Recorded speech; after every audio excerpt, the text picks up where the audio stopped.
Monsieur le maire, vous êtes mis en cause publiquement à travers l'annulation du BAY Festival. Qu'avez-vous à dire en premier lieu sur cette annulation? L'annulation fait suite à beaucoup de réunions avec tous les services de l'État, tous les services institutionnels. Il s'est avéré que le lieu choisi au dernier moment n'était pas du tout adapté à ce type de manifestation. Pour quelle raison? Parce que c'est un lieu qui est classé, qui est hautement à risque d'un point de vue environnemental, puisqu'il est classé SNIEF 1, il est protégé. Sur notre PLU, il est classé naturel protégé remarquable, et c'est un espace Natura 2000. À l'ouest, vous avez le segment de route le plus meurtrier de Haute-Corse. Au nord, vous avez un canal d'assèchement qui est large et très dangereux. Et au sud, vous avez un marais qui est classé avec des espèces rares. Donc les organisateurs du festival voulaient faire cette manifestation sur ce lieu. J'ai émis des réserves. Évidemment, le maire ne décide pas tout seul.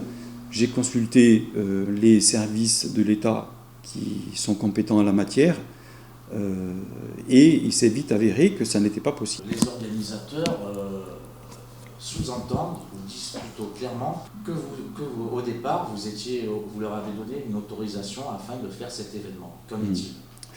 Alors, c'est un positionnement fallacieux, voire pervers des organisateurs, dans la mesure où j'ai effectivement donné une attestation fin février, mais ça ne concernait qu'un lieu bien précis, puisque à cette époque-là, le festival devait se dérouler sur une presqu'île qui est située sur la commune de Solar et dans l'embouchure de la Solenza. Et cette presqu'île devait recevoir la manifestation en elle-même, à savoir la scène et les artistes. Et autour, la commune de Solenza mettait à disposition, enfin des privés mettaient à disposition des terrains pour tout ce qui était hébergement, etc. Ils vous ont contacté pour un autre lieu sur la commune de Solar. Oui, bien après, quelques jours après, ils m'ont contacté pour dire voilà, nous voudrions. Ils sont venus avec le propriétaire des lieux.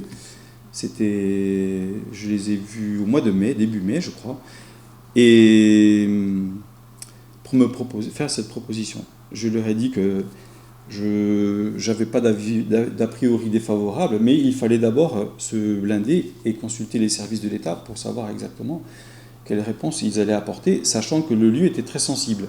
C'est le discours que je leur ai tenu. Et je leur ai dit aussi que je n'étais pas contre le fait que des jeunes essaient d'organiser des manifestations. Au contraire, ça fait partie de mes attributions. Un cadre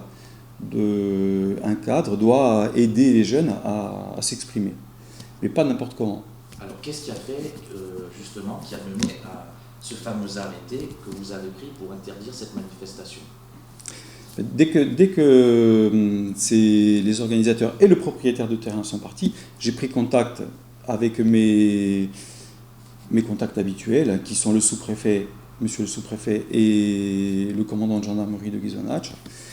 Le commandant de gendarmerie a mis tout de suite en avant le caractère dangereux du segment de route qui borde ce terrain. Et d'emblée, il m'a dit, écoutez, monsieur le maire, quel que soit votre avis, pour moi, ça sera non.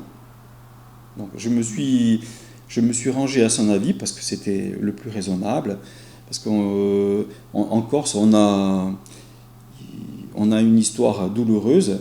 Je me réfère à ce qui s'est passé le 5 mai 1992 à Fouriane, et j'y étais. On a concentré un maximum de personnes dans un espace qui ne pouvait pas les contenir, les gérer. Et évidemment, j'ai pensé à ça. Et plutôt que de partir à la fleur au fusil et de dire oui, allez-y, faites ce que vous voulez, non, il y a un cadre légal et il faut le respecter. Et c'est dans dans cette optique-là que j'ai pris contact avec tous les services de l'État. Et ça a abouti, dans un premier temps, j'ai fait un arrêté qui date du 24 juin,